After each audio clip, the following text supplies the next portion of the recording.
What is up, you guys? Welcome back to Me TV Reviews. I am your host, Mo, and tonight, y'all, we are doing something new. All right. So, I hope y'all have had a wonderful week thus far. Y'all, we made it to Friday. However, you decide to celebrate your weekend, please stay safe. All right. So, on to the show. So, today, y'all, we are going to be discussing The Madness. This is season 1, episode 1, titled Pilot. Now, you can find this one on Netflix, all right? Unfortunately, like most streaming services nowadays, they have released all of the episodes. So, if you still want to graciously stay with me, that is fine. But if you want to speed ahead and catch the end, don't spoil it for me, okay? But still come back to listen to my reviews because I love y'all like that, okay? So, without further ado, let's go ahead, get into the synopsis real quick, and then we're going to get right into the episode. So, the synopsis for this one is: on a solo trip to the Poconos, writer and pundit Muncie Daniels meets a mysterious new neighbor, then finds him dead under shocking circumstances. Sounds like it's going to be a good show, y'all. All right, so without further ado, let's go ahead and get into it. So we begin the episode with our main character, Muncie, where we see a montage of him going through hell in like a matter of a day or so. And out of nowhere, he emerges from the swamp and limps all the way to the local diner where he finds 2 officers to talk to. He says, "I'm sorry, officers, it's been a long day." Y'all, he done walked in there and them people looking at him like, what the hell? So then we shoot to him on set at the workplace, okay? He's a news anchor that's been subbing in for the person who normally hosts the show, or he's a pundit, excuse me. He's got a guest on the show who is aware of his social activism prior to him becoming this anchor, and she calls him to the carpet for his lack of spreading awareness since he's become a pundit on TV. He takes it all in stride and handles it with extreme poise, okay?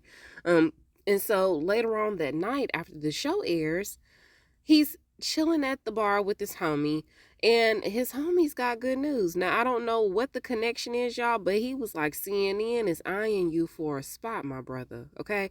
But now it's time for him to talk cash money with his boy Muncie. And Muncie was like, wait a minute, because it's not all about the money for me. He wants autonomy too, okay? I need that. And as far as the funds go, well, did I mention to y'all that he's a successful author? He was like, man, you got to answer for everything, don't you? Why you got to do that? So he ends up heading to go see his son the following day because he done got word that his son has been caught smoking or vaping. I don't know which one. Either way, when he sits down with the son, he's not super hard on him, okay? But he does tell his son that if you're going to do it, just don't do it around your mama, all right? She worry about you enough as is. Don't do that to her. So, of course, his son tries to come up with an excuse, but he was like, I ain't trying to hear all that. Just do better, all right? So they end up hugging it out, and he's on to his next stop, which is the Poconos. So he gets out there. He gets situated. He goes for a run, and as he's on his run, he runs into his neighbor. Now, they do put emphasis on the camera zooming in on 213 and 215, all right? So he does have a neighbor that's pretty close to him. So he ends up running into his neighbors. His neighbor's finna get ready to leave out, and he was like, hey, so you're the neighbor, okay? I saw you driving up in the Range Rover, and I thought that you was some young cats that was coming out here to raise all type of hell. And he was like, nah, man, I'm actually trying to get away from all that noise from the city. And he was like, hold on, wait a minute. You look familiar. Ain't you on TV? Didn't I see you on TV somewhere? He was like, He was like, oh, man. You that CNN analyst, ain't you? And he was like, you got me. And so he was like, oh, man, that's great. You got a lot of opinions. And he was like, yeah, I do, but I'm trying to get away from all of that right now. I'm trying to take a mental break, okay? I'm trying to catch some peace and quiet out here. And he was like, man, I feel you on that. We definitely all trying to do that and get away from something, ain't we? So then he was like, all right, man, if you ever need anything, I'm just right over there. Now, he didn't sound as friendly as I did. It was kind of like a strange exchange per se. But he was just offering up his services if Muncie ever needed them, right? So he goes on about his way in his truck, and Muncie goes in to get relaxed. Now he dropped his notepad and all that. He done put a burger on the stove. Oh man, y'all, homemade burgers. If that's your thing, burgers, turkey burgers. I don't know about tofu. I ain't never tried that. Do y'all just put cheese on y'all's burgers if you aren't lactose intolerant? Do you just put cheese, or do you make like an actual real deal burger at your house? We're talking about hamburger bun. You know, I usually do like sandwich bread if I do. Hardly ever though. It's just straight up cheese for me, y'all. Anywho, so he done put a burger on the stove as he's watching some TV show, some cop TV show, right? So I don't know if that's a weed pen. I don't know if it's a quill. I don't know what the hell it is. I don't know if it's actual writing. I don't know what it is. Okay. But either way, he's got this pen in his hand, right? All of a sudden, the lights go out. The signal on the computer goes to that searching thing or waiting, uploading thing. And he steps outside. He doesn't have any service. And so he tries to go check the breaker box. Doesn't fix a thing. So then he remembers what his neighbor said. And so he goes over to try to talk to his neighbor. The door is wide open to his cabin. See, right then and there, that would have been a, oh, hell no. I'm getting in my Range Rover and I'm driving back to the city, okay? And where I can call the police and tell them to come and check it out for you. Ain't no way I'm finna stay out there and not see that. Where's the rest of the neighbors at? Okay, especially if you ain't got no other surrounding neighbors. Y'all can't gang up on whoever finna. Okay, yep. So he don't go in, but he does notice that the door is wide open. So he kind of yells inside, hey, it's your neighbor. You said, if I ever needed anything, I could come over. Here I am. He don't get a response. So he go around the side of the house, still don't see nothing. Then as he is just like, F it, man. He looks over and he sees, I don't know if that's an outhouse. I don't know what that was, y'all, okay? This is like a really up-to-date modern outhouse or small, a miniature house. Anyway, it's right next to the cabin, right? The door is also cracked on it. So he goes over, and again, how you think this gonna turn out for you, sir? Now, I don't usually bring race into it, but this is a white man. That's his neighbor. Okay. He is a black man. So, yeah, no. First instincts would have been, I'm definitely out of here. 2 open doors? Oh, no. You set me up for the kill. So he peeks inside and opens the door all the way after that. Y'all, why did he find his neighbor's body chopped up in pieces on the floor? I was like, how long was it after y'all's exchange? How much time has elapsed since then? I need to know because, and then you didn't hear it. I don't know how far away they are from each other, but it don't seem like they that far to where you couldn't hear him scream. I don't know.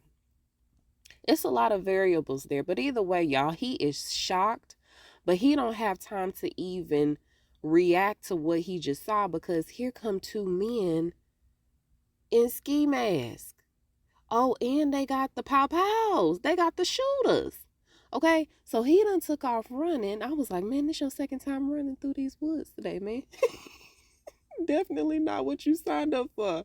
So he done took off through the woods, y'all. And when I tell you, he kept running and he never looked back. Never looked back. Didn't. So he was running so fast, y'all, he ended up tripping, right? He tripped and he rolled down this hill. And I think he might have hurt his leg because when he got up, he started to limp, right? So he finally makes it to this place where I don't know how he ended up in the water, but he did, right? And so, because there's only two of the guys there looking for him, one of the guys tracks him over there by the water, and he's kind of like looking up at the guy. Now initially he don't notice him, right? And then Muncie goes underwater, and he held his breath. I'm telling you, like he had swimmer's lungs or something. He held his breath for like a minute solid. Okay, so then the dude goes away for a second, but then when he comes up out the water, he was like, yeah, he's around here somewhere. And so then he comes back through there again, y'all. And this time, I don't know what possessed Muncie to go ahead and try to take this guy out. But he was like, I'm not going to keep hiding. He took his shot, y'all. He got up, he grabbed old guy, he wrestled him down in the water with him. That pen that he had, or whatever type of pen it is, he stabbed him with it in the neck. Or a knife or some sharp object. I don't know if it was the guy's knife. I don't know if it was his pen or what. Either way, the guy ends up dying in the water. But when Muncie comes out of the water, that pen that he had, y'all, he dropped it. And I was like, oh man, that's gonna come back to haunt him. They gonna find that pen.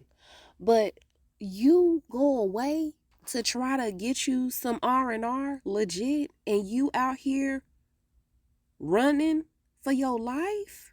Nah. I want a refund. He was supposed to be out there for some weeks, y'all. He didn't even make it 24 hours. So we see him. I don't know if he passed out or what, y'all. He seemed so exhausted. I would be too. He woke up the next day, y'all, in the woods. It took him a second to realize what happened yesterday.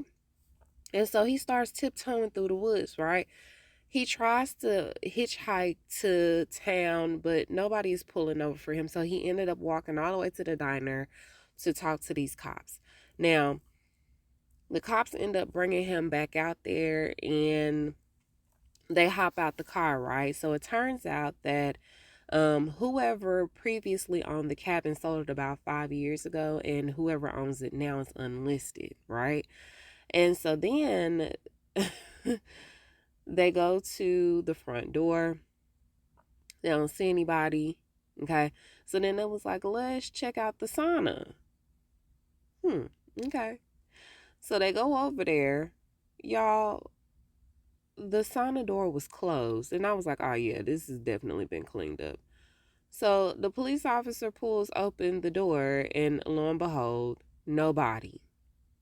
No evidence of a crime scene anywhere. But they do manage to find a watch right next to the sauna. Now, Muncie is saying, hey, I saw his body in there. He was in pieces. I saw a saw on the outside of the sauna. And they was like, you saw a saw? Oh, okay. And so then they're starting to look at him like, did you make this up? Because you are a writer. And he was like, bro, I'm not making this up. I know what I saw. Why would I do that? So then they run the tags on the guy's car. His name is Dick Silk.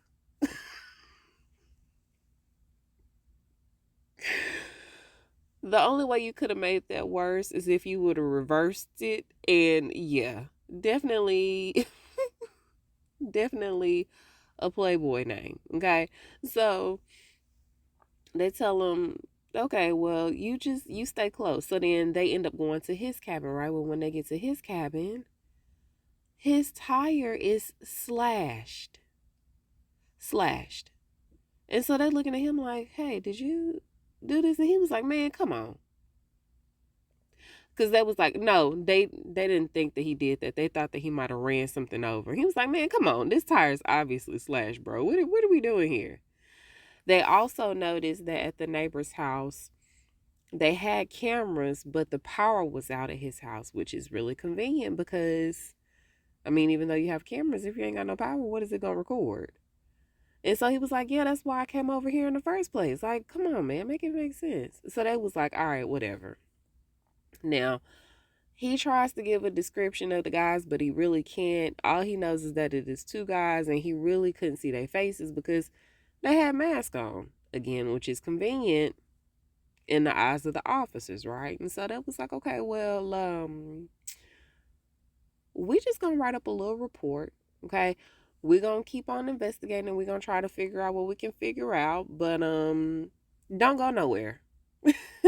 Make yourself real accessible for the next couple of days. And I was like, how y'all gonna try to treat this man like a suspect when he came to y'all? He done limped the whole way, the whole 3, 4, 5 miles to the diner where y'all was sitting just having a good old cozy time before he came in there to tell on himself. Okay. All right, you guys.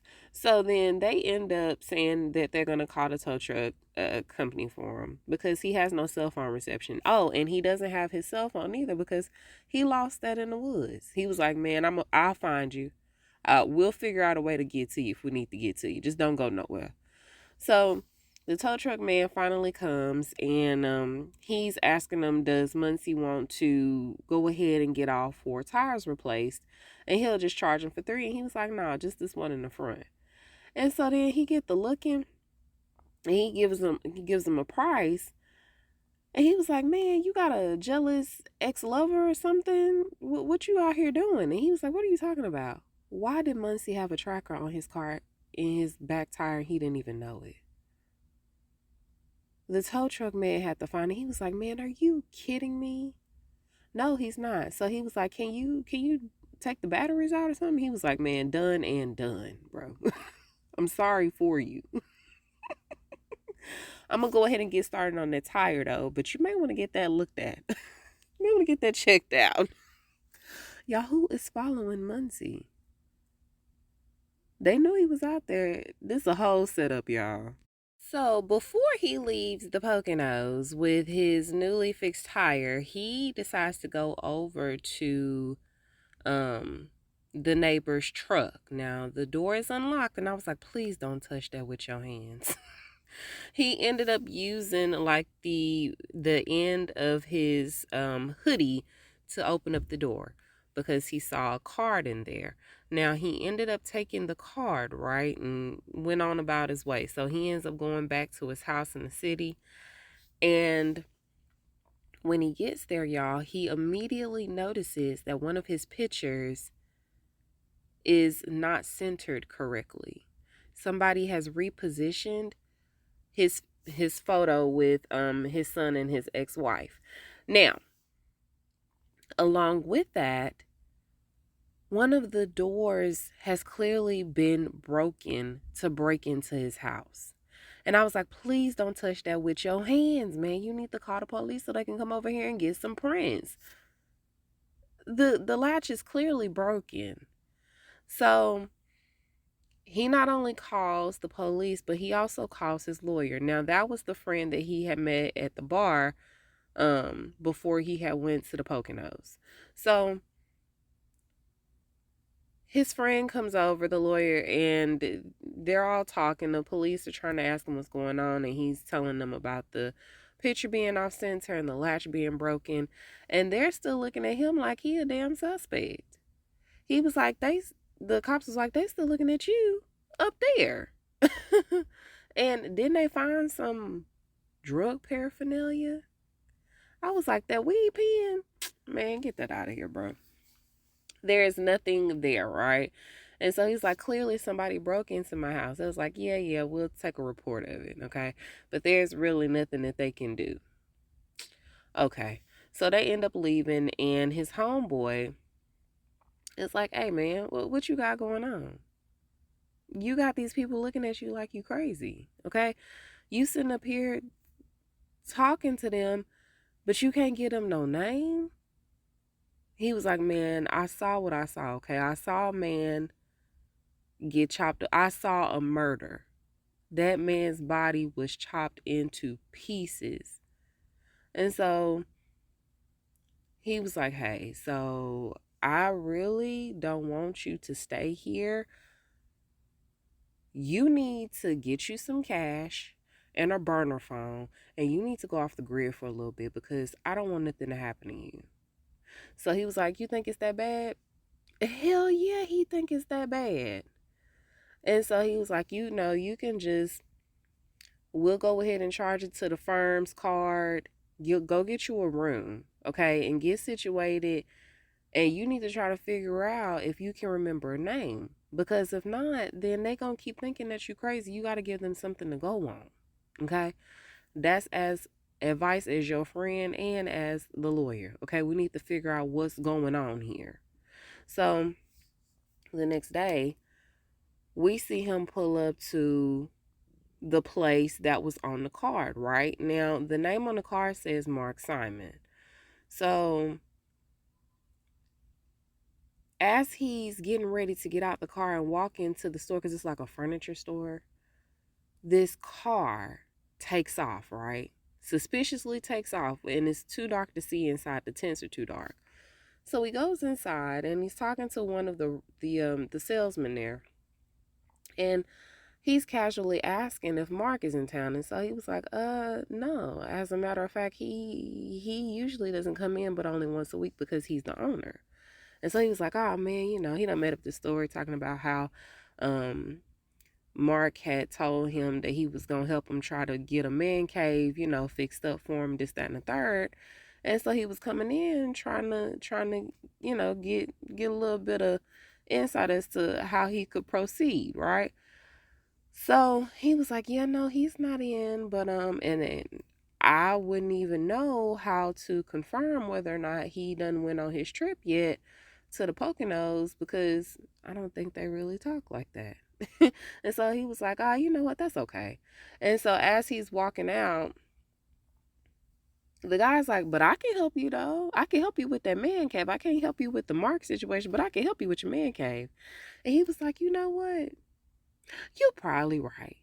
So he sit down and they start talking about hockey, and Muncie is placating to his emotions about hockey, and then he ventures off from hockey and gets into Mark's personal life by saying that him and his wife are currently going through a separation. And not only are they going through the separation, but she done asked for the house and full custody of the kids. So Mark is just having a really rough go at it. All right. So then he was like, okay, well, we'll figure something out. So as soon as he leaves out of there, he ends up Googling the address for Mark's wife because dude gave him the name of his wife. Her name is Lucy, right? And so he gets to her house, and while he's waiting on her to pull up, people is just looking at him like they're walking through the neighborhood. And they was like, why is this black man in this neighborhood? He don't belong here. That's the look that they giving him, y'all. So then, of course, when she pulls up, he's asking for a minute of her time. She's got her two boys with her, and she's really hesitant to talk to him because stranger danger, right? And then I got my kids with me. So yeah, no, I could see why she's a little hesitant to talk to him. So she tells the boys to go on in, and he's asking her all of the questions. I think I met your husband down in the Poconos, and we were neighbors for a split second, but then I think something happened to him and he got hurt. But not only did he get hurt, but now the people who hurt him are after me. And so I'm just trying to see if you've heard from him. And so she doesn't believe anything that he's telling her. I was trying to get it out, y'all. That he's telling her. And so she ends up calling Mark's phone. Well, it goes straight to voicemail. And so then he shows her the card to let her know, hey man, I ain't tripping. He turns the card around because on the back he had wrote get cereal or something like that. Shows her the handwriting. He was like, is this his handwriting? And so he was like, man, I'm just trying to see who would be after him. Do you know anybody that might want to hurt him? And so she was like, yeah, man, he's an a-hole. Okay. But you probably already know that. Basically, she was saying that he's offended a lot of people. So, I mean, the list is as long as the CVS receipt. So just as she's telling him this, we see this truck pull up and this guy get out. And he come over and stand next to her. And I was like, is he a jealous boyfriend? Or what's happening here? Is this your brother? And so he was like, are we all good over here? He was like, man, we are great. And he leaves his card with her and tells her to call him if he hears anything, or even better, if she hears back from Mark. So I don't know what's happening. I don't know what's happening, y'all. We gonna figure it out. So Muncie goes to go grab him something to eat at your local Panera, looks like, when this officer of the law comes in. Okay, now he's a part of the United States Department of Justice. He's a federal agent. This is Officer Quinones. Y'all, I have a hard time pronouncing that name. Quinones. Close. So he's there because word around town is you saw Mr. Brother 14. That's what they call him. Brother 14 up close and personal. So turns out, y'all, Mark Simon was nicknamed Brother 14, and I can't remember the Forge.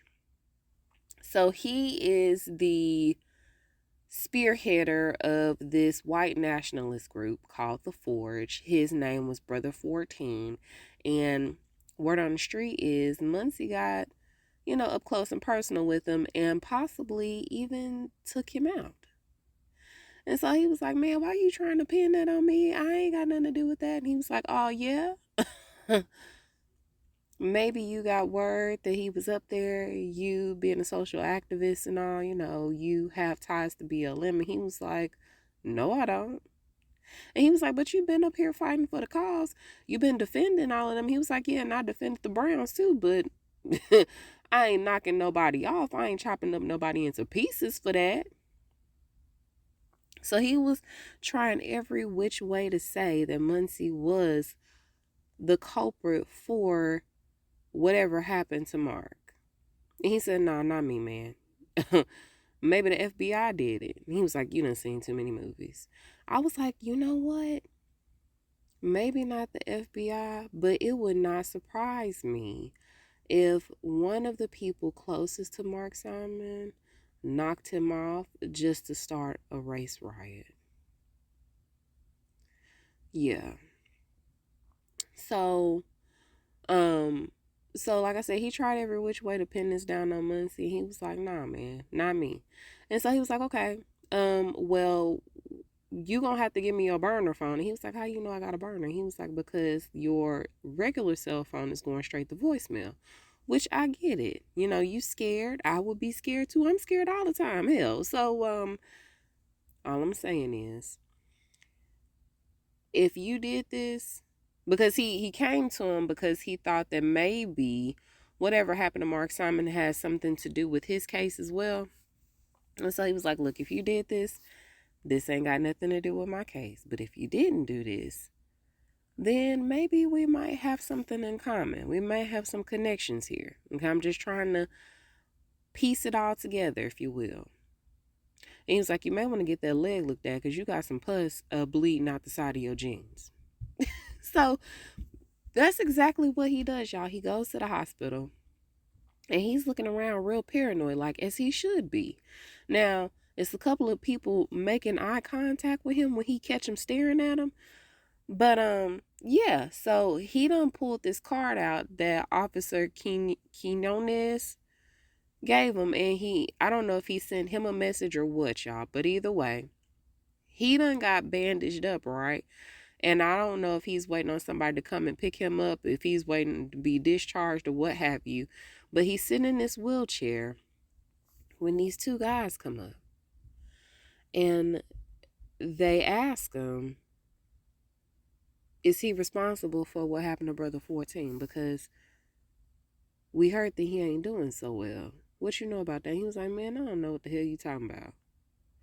And so then they was like, all right. Ain't you on TV? He was like, sometimes. My question is, y'all, for him to just be on TV sometimes, and I'm pretty sure he was out there hitting them streets for social activism a lot. I'm just trying to figure out what the motive would be, because there's so many people that do just the same amount of work, if not maybe a little bit more, but why target him? Okay, I'm back. So they basically call BS on the play and they threaten him. And they tell him, okay, well, what about your son? What about your family? Do they know what we know? And so then as soon as he leaves the hospital, he's calling Elena. Now Elena is the ex-wife and Demetrius is his son. So he was like, hey man, I'm finna be on the way. Be ready in 10 minutes. We gotta go now. So he gets there and his son is like, oh, what's up, Dad? And he was like, bro, we gotta go, boy. We have to go. Get in the car now. And so Elena was like, are you serious? Yeah, somebody is threatening you. We have to go. So they end up leaving. Now they make it to the hotel. They staying in like some little Days Inn motel, right? And so he's telling her what's going on with Mark Simon. And oh, when he was finna get ready to leave the hospital, I forgot, when he was getting in the car, this lady named Laura Jennings, who is this YouTuber journalist, she said that she had heard about what's going on too, but she believes that he's innocent. And he was like, are you trying to get an exclusive, or are you really trying to help me? And she was like, no, I'm really trying to help you. And I think I could get the word out, so it would be in your best interest to call me. And she gives him her card, right? So when they get to the motel, he's explaining everything that's going on about how he was visited by this random detective, how the guy showed up at the hospital, how Laura Jennings ended up popping up on him when he was getting ready to leave the hospital. She's batshit crazy, okay? And so she was like, she can't be that bad. He showed her a video and she was like, yeah, she's that bad. But you should still give her a call. And you should also call that detective too, because maybe he really can help us. I mean, this is quite a bit, but if they really are honestly trying to just help you, you should at least let them try. And so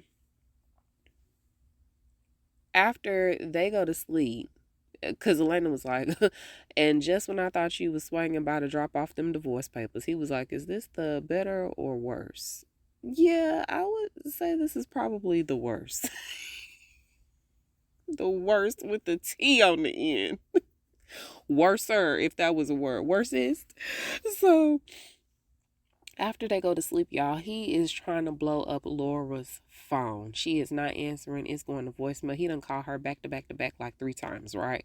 So then the following morning, he goes downstairs for breakfast. And as he's looking over like the continental breakfast, he hears on the news that Laura Jennings had a heart attack last night. Okay. And so she is touch and go. She's in the hospital though. And so then the guy who is right behind him, that was like drinking his coffee and eating like a donut or something, was like, man, don't that make you want to go to the gym? And I was like, oh, he is definitely following you. So then he walks outside, right? And as he's going to get ready to walk back to the room, first off, I didn't know that the Days Inn had a continental breakfast. Free Wi-Fi too? So he's finna get ready to walk back to the room when Demetrius step outside, and I'm like, man, you done slipped up, D. Now y'all really finna have to go, because when he stepped outside, he was like, hey, yo, Pops, he's shouting from like the second floor balcony. Hey, yo, Pops, can you just grab my Switch controller while you down there? I was like, as if your daddy didn't just tell you last night that somebody is after y'all and threatening y'all's life, and here you is announcing to the whole world that where y'all at and what the affiliation is. Man, get it out of here. So he was like, yeah. So as he's talking to his son, he noticed that same guy that had mentioned something about going to the gym is standing right outside his car, like not outside Muncie's car, but right outside of his car, posted up, just looking at Muncie. Like, okay. Again, we know for sure that this guy has some type of association with what's happening here. So as he turns back to see old boy after he done talked to his son, the man is skirting away in his car. So then Muncie goes to his car. He looks inside the car trying to find the switch, y'all. He don't find the controller at first, but what he does find, and again, you just gonna have to buy you a box of gloves at this point, because why do you keep touching stuff? As smart as you are, why do you keep touching evidence? Now, granted, they probably put gloves on when they planted this, but why wouldn't you put gloves on to protect whatever is there? Y'all, they end up finding the rest of Mark's G-Shock watch. Part of it was found outside the sauna. This is the rest of it. And when he flips it over, he notices that there is a bloody print on the back of the watch. I was like, you know what? Call the police right now. But that's a sticky situation, because you found it in your car. You can't really prove that people been following you, but they got cameras.